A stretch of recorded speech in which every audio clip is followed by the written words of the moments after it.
Hello दोस्तों, नमस्कार। आपका हमारे निर्माण कर्म यूट्यूब चैनल में स्वागत है। तो चलिए, जैसे कि हमने पिछली वीडियो में अशोक के बारे में देख रहे थे, तो आज हम उसी के आगे देखेंगे। हमने यहाँ तक देख लिया था कि अशोक के जो पिता थे वो बिंदुसार, वो किस संप्रदाय को मानते थे? अजीवक संप्रदाय को मानते थे। तो उन्हीं के लिए अशोक ने क्या किया था, हमने जब अजीवक संप्रदाय भी देखा था तो उस समय भी देखा था कि कुछ गुफाएं जो है अशोक ने दान में दिया था। तो चलिए उसी के बारे में देखते हैं, आगे बढ़ते हैं उसी में। तो पहले हम डाल लेते हैं अशोक के बारे में, हमें देखना है अशोक।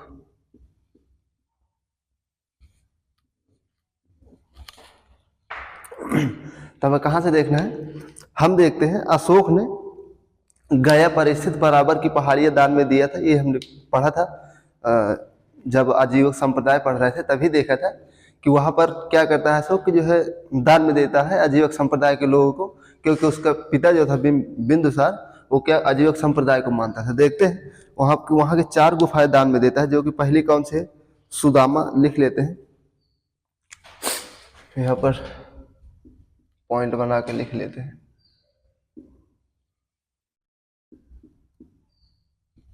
अशोक ने गया पर स्थित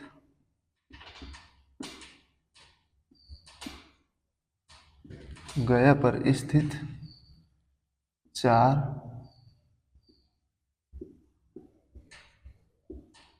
बराबर की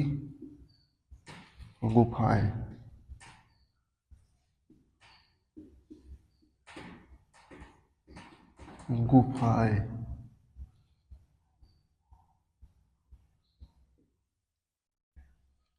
दान में आजीवक संप्रदाय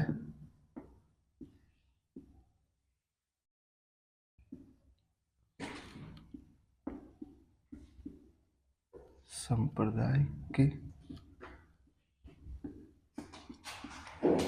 लोगों को दिया।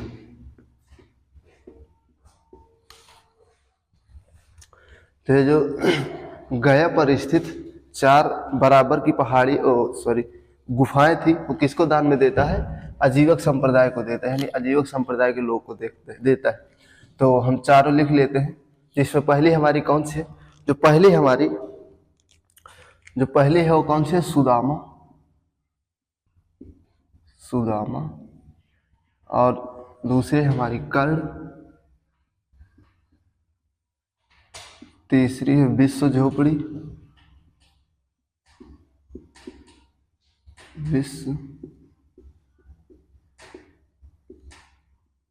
विश्व झोपड़ी। और एक है हमारी चौथी, वो कौन सी?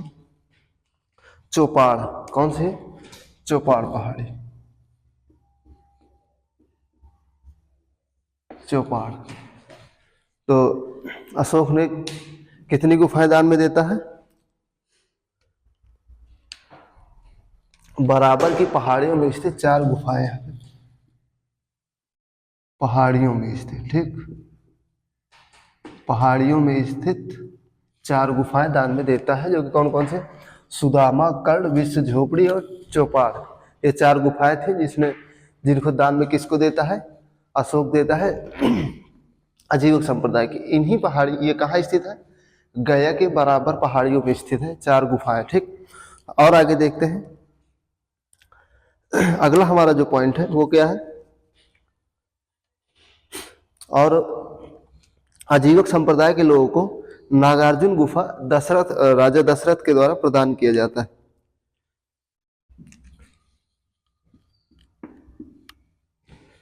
आजीवक संप्रदाय के लोगों को नागार्जुन गुफा, लिख लेते हैं, आजीवक संप्रदाय के लोगों को नागार्जुन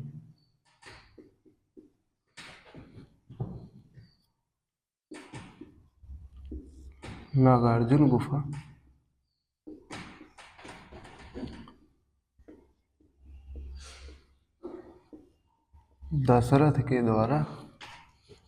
दशरथ के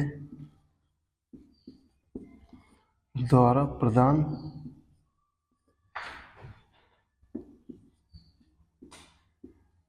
किया गया था।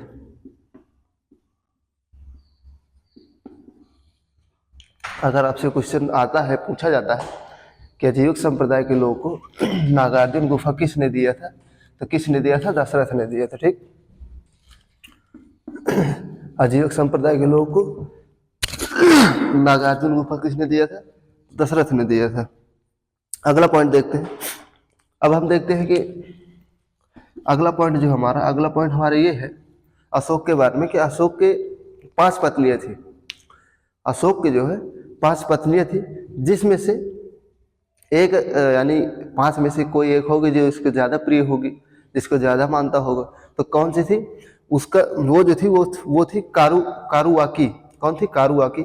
ऐसा माना जाता है कि जब कलिंग युद्ध हुआ था तो कारुवाकी के कहने पर ही अशोक ने क्या किया, युद्ध करने की जो है मतलब छोड़ दिया। उसने प्रण ले लिया कि आज के बाद युद्ध नहीं करूंगा, मतलब इस युद्ध के बाद कोई मैं युद्ध नहीं करूंगा। ये माना जाता है कारुवाकी के समझाने पर ही उसने छोड़ दिया था, इतना उसमें नरसंहार हुआ था। तो चलिए लिख लेते हैं।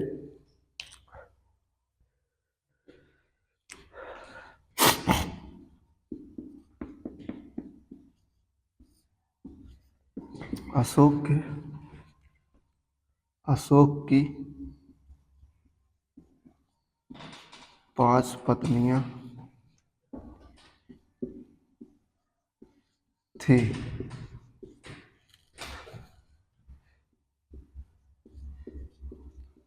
जिसमें वह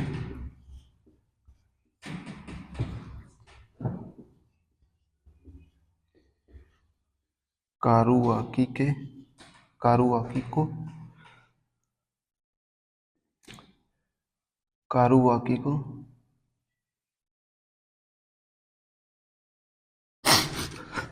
अशोक की 5 पत्नियां थी जिसमें वह कारुवाकी को ज्यादा पसंद करता था या मानता था, ज्यादा मानता था।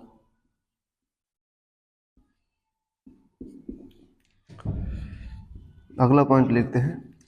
तो अशोक की कितनी पत्नियां थी और किसे ज्यादा मानता था? तो कारुवाकी को मानता था, कारुवाकी को ज्यादा मानता था। अब ये पॉइंट लिख लेते हैं, कारुवाकी के कहने पर ही अशोक ने युद्ध करना छोड़ दिया।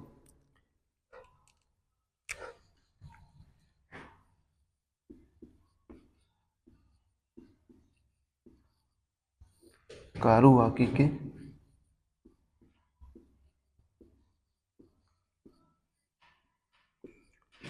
कहने पर ही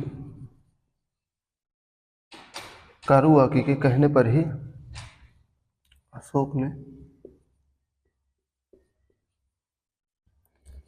अशोक ने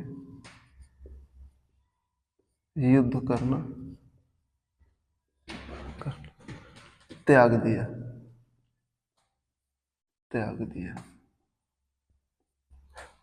किसके कहने पर अशोक ने युद्ध त्यागा था, यानी युद्ध करना त्यागा था? कारुवाकी के कहने पर। तो इसकी कितनी पत्नियां थी? 5 पत्नियां थी, जिसमें से इसकी सबसे प्रिय कौन थी? कारुवाकी थी, यानी जिसे ज्यादा मानता था, जिसको ज्यादा मानता था कौन थी? कारुवाकी थी। और कारुवाकी के कहने पर ही क्या करता है? युद्ध करना छोड़ देता है। तो चलिए इसके आगे देखते हैं, इतना आप लिख लीजिए।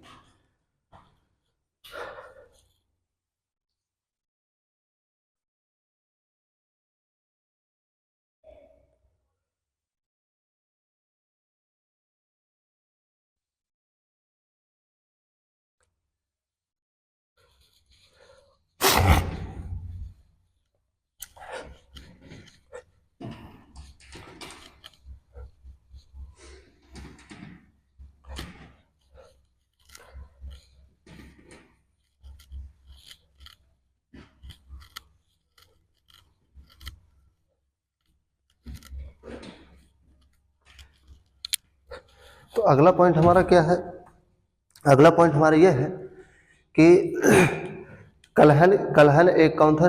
कवि था, यानी जो लेखक था, पुस्तक लिखता था, लेखक था। तो उसकी एक पुस्तक है, कलहन की एक पुस्तक है, कौन सी है? राजतरंगिणी।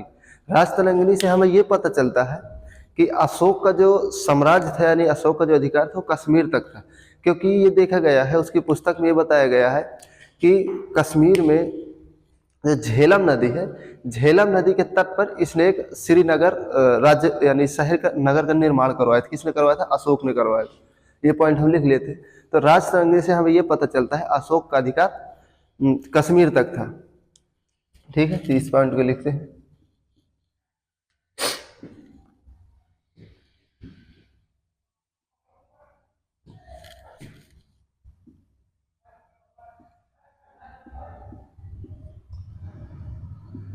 कलहन की पुस्तक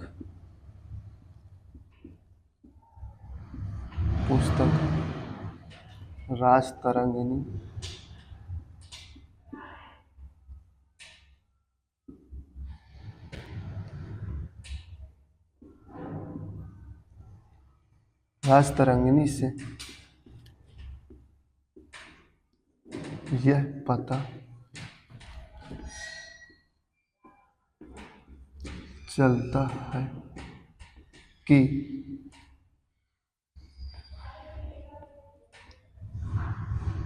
अशोक ने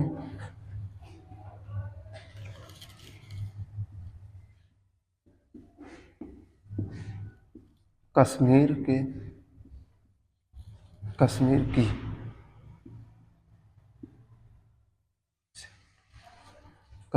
की झेलम नदी के तट पर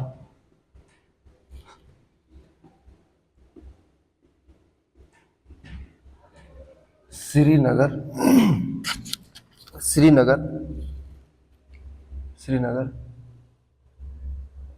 नगर बसाया था।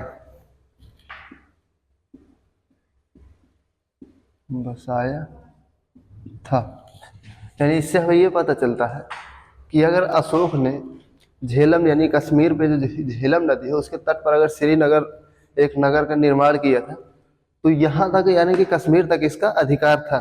ठीक, इसका साम्राज्य कहाँ तक? कश्मीर तक था। इसके आगे बात करते हैं। और बात करें तो इसने नेपाल में भी एक शहर का निर्माण करवाया था, एक जो है नगर बसाया था। तो नेपाल में कौन सा करवाया था? नेपाल में जो था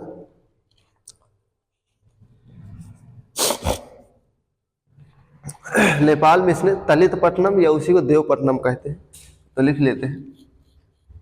अशोक ने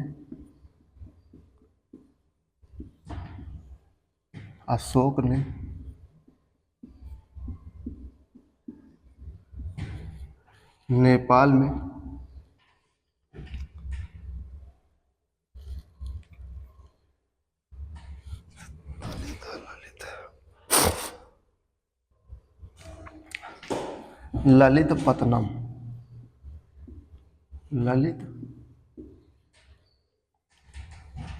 ललितपट्टनम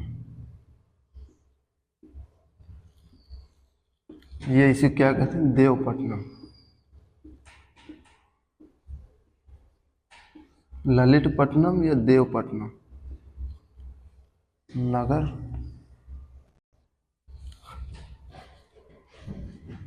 का निर्माण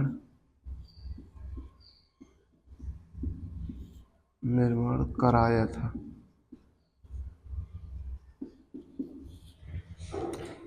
तो अशोक ने नेपाल पर किस नगर का निर्माण करवाया? ललितपट्टनम या देवपट्टनम नगर का निर्माण कराया था।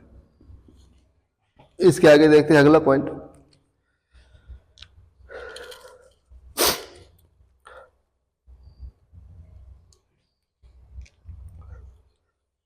अब हम देखते हैं अशोक क्या था कि अपना जो भी मतलब संदेश देना होता था, यानी जो भी संदेश यानी जो चीज लिखवाना होता था, क्या करता था?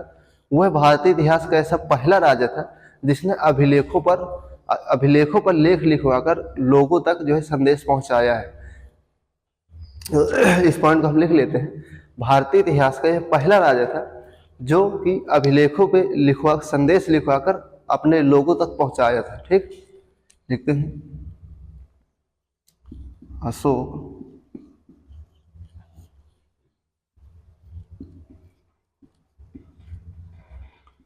भारतीय इतिहास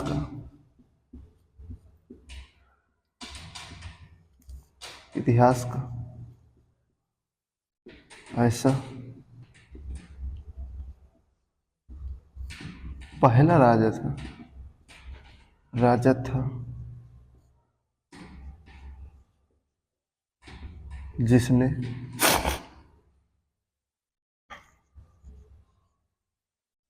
अपने संदेशों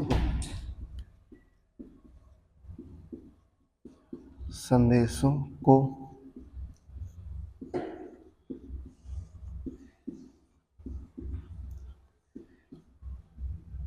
अभिलेखों के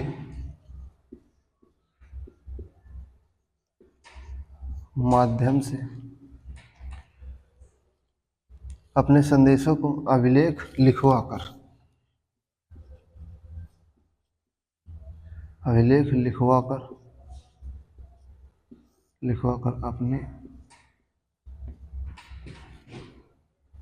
अपने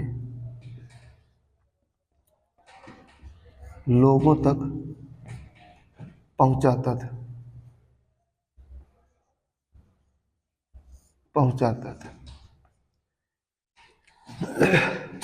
तो अगर आपसे पूछा जाए कि भारतीय इतिहास का ऐसा पहला राजा कौन सा था जिसने अभिलेख लिखवाता था, संदेशों का अभिलेख लिखवाता था, तो कौन हो जाएगा? अशोक हो जाएगा। ठीक, इसको आप याद रखिएगा क्योंकि यह इंपॉर्टेंट पॉइंट है, इससे आपको क्वेश्चन बनते हैं। तो आज के लिए यहीं तक, क्योंकि आज हमने यहाँ तक देख लिया कि अशोक जो है भारतीय इतिहास का पहला ऐसा राजा था जिसने अपने संदेशों को अभिलेखों पर लिखवाता था। तो आज के लिए यहीं तक, फिर मिलते हैं आपसे नेक्स्ट वीडियो में। तब तक के लिए जय हिंद।